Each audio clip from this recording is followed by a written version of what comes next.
That doesn't make any sense by any stretch of the imagination. Remember when Sheryl Swoopes boldly declared that free agents would never sign with the Indiana Fever? Well, she couldn't have been more wrong. The Fever just dominated free agency, landing Natasha Howard, Dawana Bonner, Sophie Cunningham, and even Aja Wilson's best friend Sydney Colson. Could anyone have predicted this dramatic turnaround? Swoopes is probably hiding under a rock right now, as her prediction completely backfired. The same Indiana team she claimed had locker room problems has transformed into the hottest destination in the WNBA.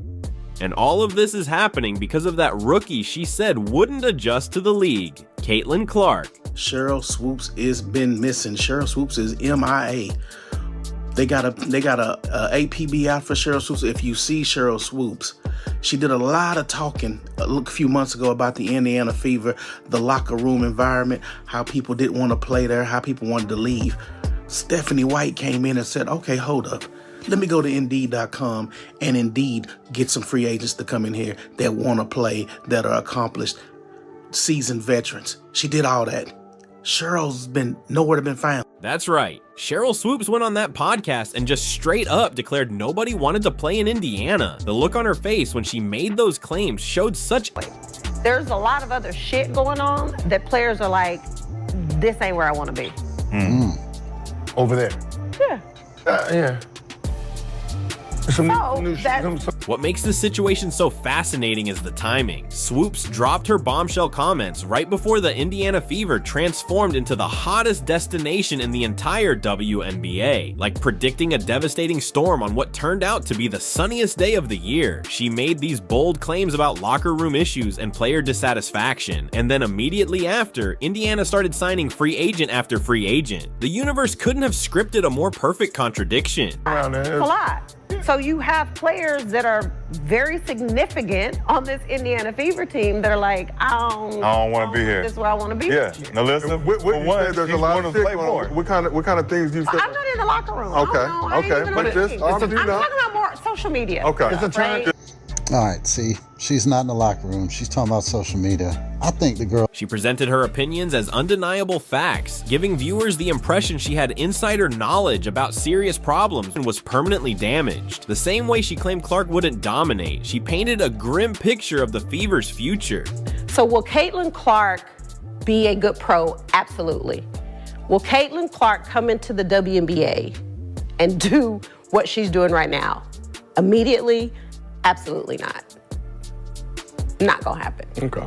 Not on the right. But here's where the story takes an unexpected turn. While Swoopes was confidently predicting doom and gloom, behind the scenes, the Fever's front office was quietly executing a brilliant strategy. They were orchestrating a complete roster transformation that would shock the entire league. The contrast between what Swoopes predicted and what actually happened is like someone forecasting a financial collapse right before a company announces record profits. The Fever did not come to play. They are on a mission to win now, like 2025 championship season incoming. They were so quiet during free agency. And in the past 24 hours, boom, boom, boom.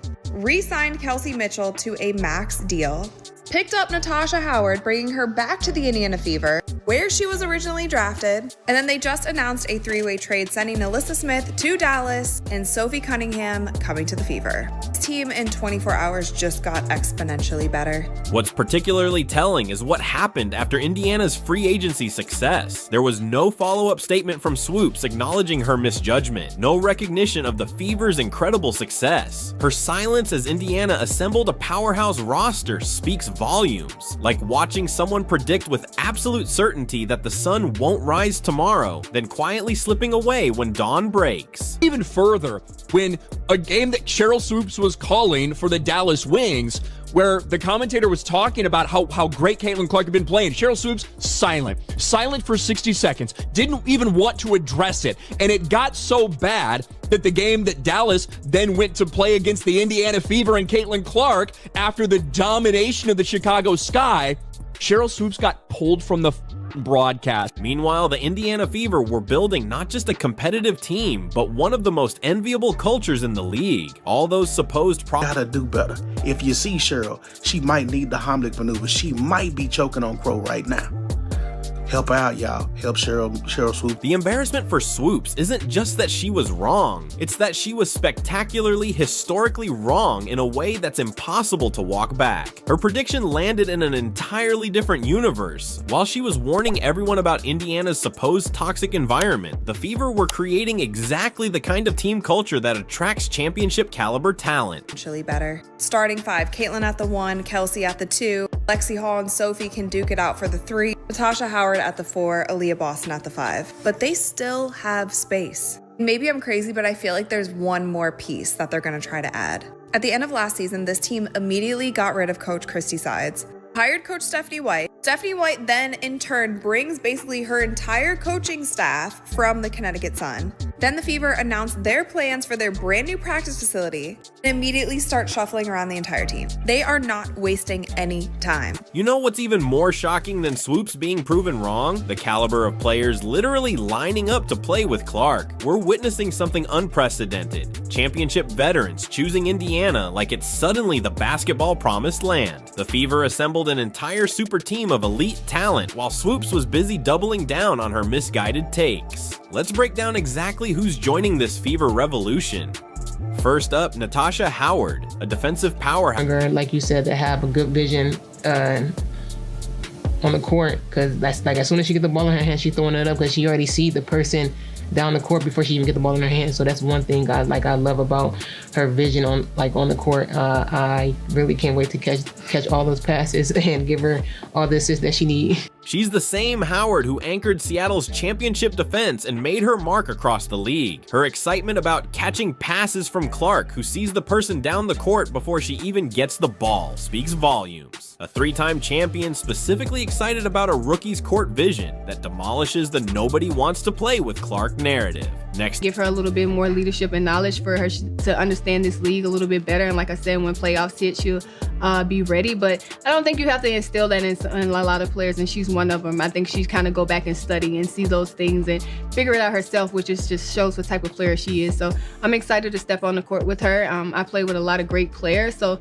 to also continue to do that, and I'm just so excited to see where her second year is going to go. I'm excited. When critics questioned her Fever decision, Bonner took to social media, making it crystal clear she's happy to be on the side of her now instead of guarding her.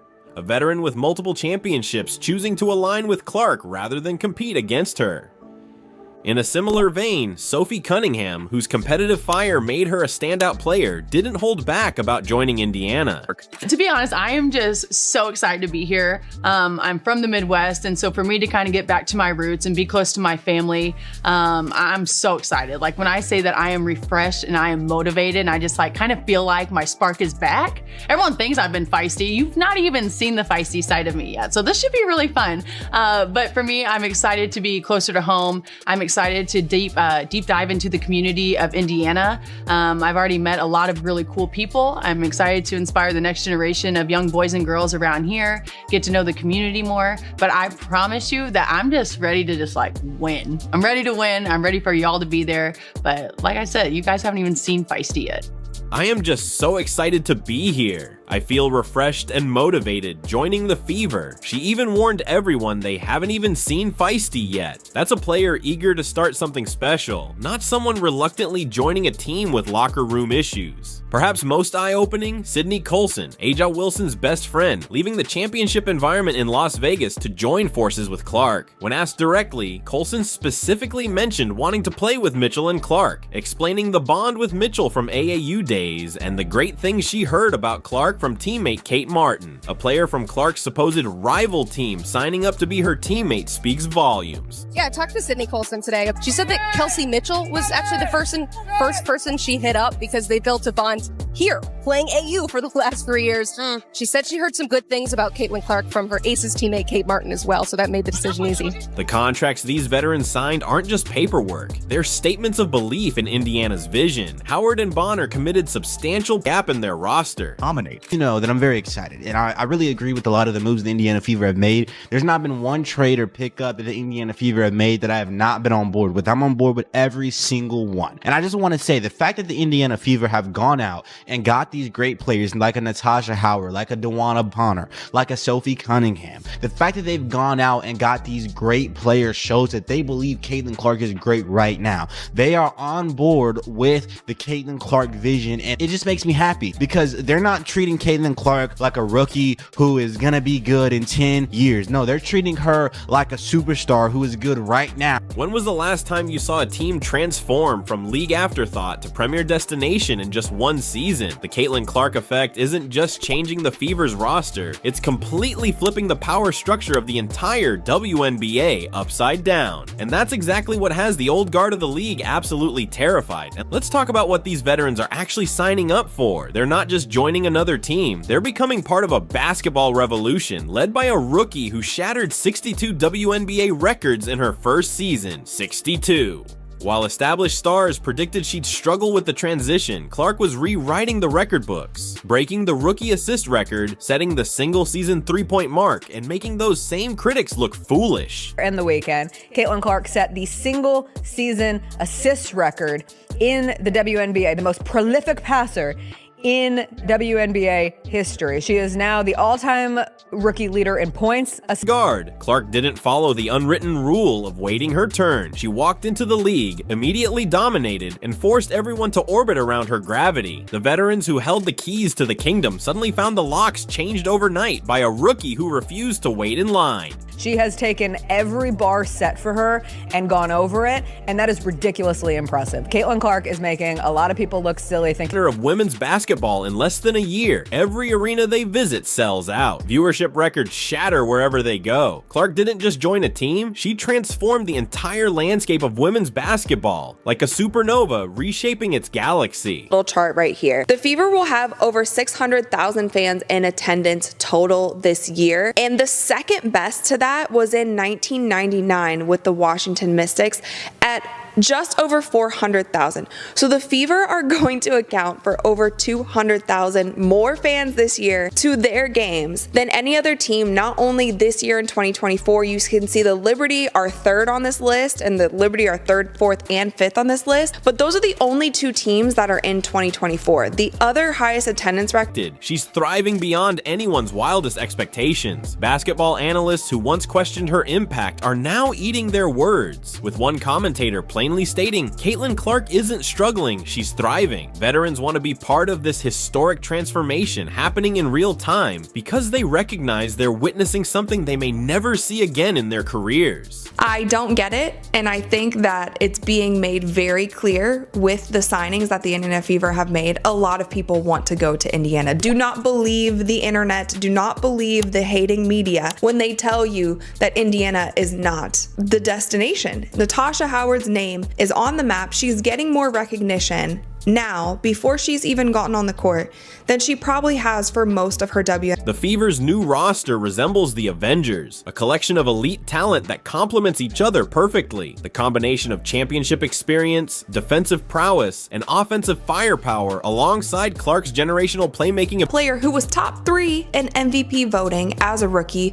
who clearly elevates her teammates around her. She scores a lot, but she is also dishing out the ball, able to elevate everyone around her. Why wouldn't you want to be? What makes this particularly stunning is the speed of the transformation. Most rebuilding franchises take years to attract top talent, but Clark turned a struggling organization into the league's golden destination in a single season. That's the kind of gravitational pull that defines once-in-a-generation players. The players flocking to Indiana recognize what some established stars refuse to acknowledge. Clark isn't just a rookie with potential. She's already a generational talent who's changing the game right now. She's elevated the entire women's basketball conversation to heights nobody thought possible. No, right?